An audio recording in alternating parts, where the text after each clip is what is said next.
welcome back to Rajuna TV. Buat kamu yang baru di channel ini, jangan lupa like, subscribe, dan kasih komen. Terus dukung pertumbuhan channel kami melalui Saweria ya. Terima kasih, selamat menonton. Hai kawan Rajuna TV, apa kabar? Semoga kamu dalam keadaan sehat dan bahagia ya. Hari ini kami akan membawakan kisah Gotami Teri, yaitu sebuah cerita yang menjadi dasar munculnya syair Dhammapada 114 Sahasawaga atau syair ribuan. Kisah Gotami adalah seorang putri yang kaya dari Sawati. Ia dikenal sebagai Kisah Gotami karena ia mempunyai tubuh yang langsing. Kisah Gotami menikah dengan seorang pemuda kaya dan memiliki seorang anak laki-laki. Anak tersebut meninggal dunia ketika ia baru saja belajar berjalan.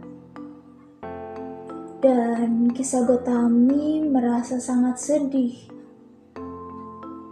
Dengan membawa mayat anaknya, ia pergi untuk mencari obat yang dapat menghidupkan kembali anaknya dari setiap orang yang ditemui. Orang-orang mulai berpikir bahwa ia telah menjadi gila. Tetapi seorang bijaksana yang melihat kondisinya berpikir bahwa ia harus memberikan pertolongan dan berkata kepadanya, "Buddha adalah seorang yang harus kamu datangi. Ia memiliki obat yang kamu butuhkan. Pergilah kepadanya."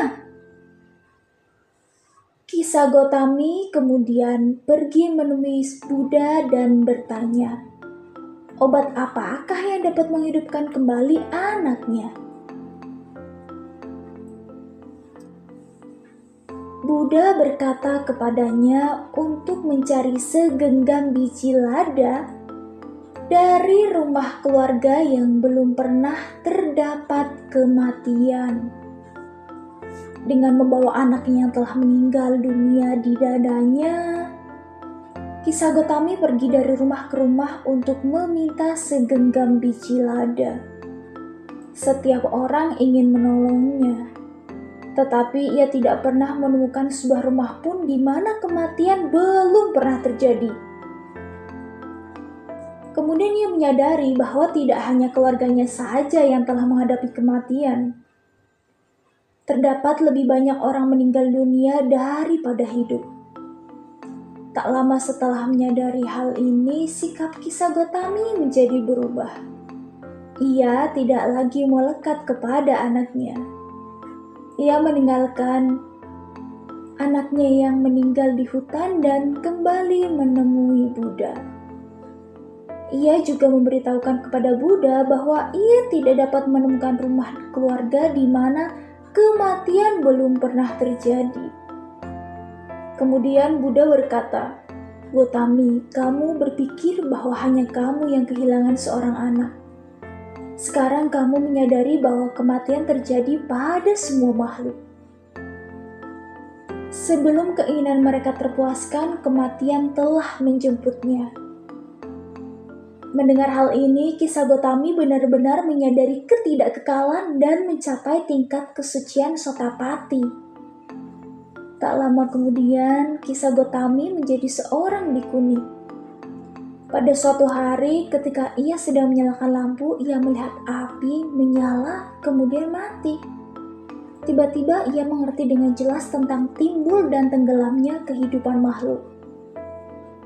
Buddha melalui kemampuan batin luar biasanya melihat bhikkhuni Kisah Gotami dari Wihara Jetavana dan mengirimkan seberkas sinar serta memperlihatkan diri sebagai seorang manusia.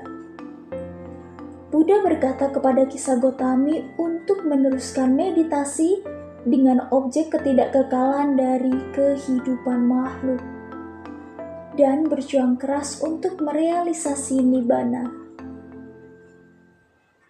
Selanjutnya, Buddha membabarkan syair 114 berikut. Walaupun seseorang hidup 100 tahun, tetapi tidak dapat melihat keadaan tanpa kematian atau nibbana, sesungguhnya lebih baik kehidupan sehari dari orang yang dapat melihat keadaan tanpa kematian. Lalu kisah Gotami mencapai tingkat kesucian arahat setelah khotbah Dhamma itu berakhir.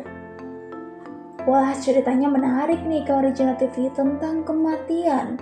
Kalau menurut kamu gimana nih ceritanya? Seru nggak atau relate nggak dengan kehidupan sekarang? Tulis pendapat kamu di kolom komentar ya. Bye-bye.